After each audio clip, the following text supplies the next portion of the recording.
Hi, I'm Louise and I'm Dr. Osman's nurse. Dr. Osman is our dentist with a special interest in periodontology.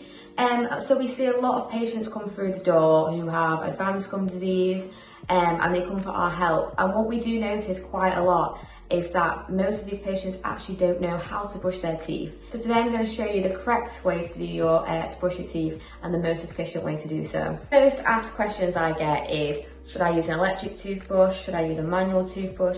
Should I use a hard bristle brush? Should I use a soft one? You can use a manual or electric, they're both equally as good as long as you have the right technique. A lot of patients think that the harder the press, the more they feel it, the cleaner it is.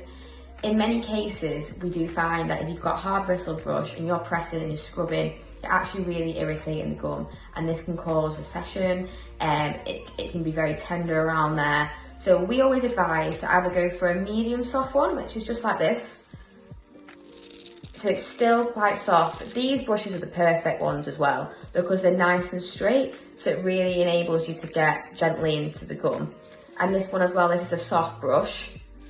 So we advise this for patients who already have recession, so it's a lot more gentle on the gums. But as long as you're using the right technique, you shouldn't do any damage at all while you're brushing these, and you shouldn't be pressing too hard. You can get medium and soft brushes from most shops. If you're a person who prefers to use an electric brush over manual, that's absolutely fine. What I would always recommend, and what we recommend here, is the Oral-B IO. This brush is great. It's got a circular head, which is really good for getting around the teeth individually, and it's also got a pressure sensor. But if you're someone who really struggles with how hard to brush the teeth, you think you're over brushing, you think you're under brushing, this is perfect for you. So for this demonstration, I'll be using a medium brush. When you are brushing your teeth, it should take anywhere between 2 to 5 minutes. 5 minutes if you have got severe gum disease. You really want to make sure you're really getting in those pockets and you're really cleaning. It's really important to make sure you get all that bacteria out. So you want to be placing the brush at a 45-degree angle towards the gum, doing each tooth separately, nice circular motions gently. You do not want to be scrubbing. Do not scrub your teeth like this. This will irritate your gums, it will cause recession, it'll be really uncomfortable. Doing that will do more harm than good. Circular motions, and if you have got gum disease, we always advise to do this and then flick up to get rid of any of that bacteria.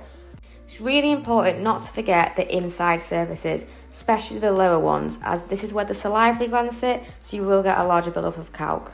This is the IO Oral-B brush with a circular head, which is really good for getting around those nooks and crannies.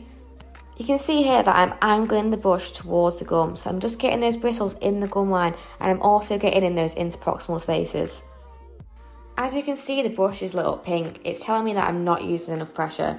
If you are using the IO, make sure it's green, and that is the perfect amount of pressure needed. Another very important part of brushing your teeth is making sure you are changing your toothbrush head every 3 months. Quite a lot of people don't actually know this, but the amount of bacteria that builds up on this head, and also after a certain amount of time, the bristles do wear away, and you'll notice that they'll start to fall out and they'll be very sparse. This isn't good for cleaning your teeth, it's just not efficient enough. So if you have an electric toothbrush, they come with heads that change. So you'll get it first of all like this, and it'll come with a head. And then every 3 months you need to buy a new one. So if you search the electric toothbrush that you have into Google and the adjacent head, you'll get little packets that come with this, and you can just really simply just click them on. And that needs to be done every 3 months. With manual toothbrushes, simple as just buy a new one every 3 months. You can get them really cheap. You don't need to go out there and get a £15 manual toothbrush. You can literally get them for like £2, as long as it's the right one, medium soft or soft.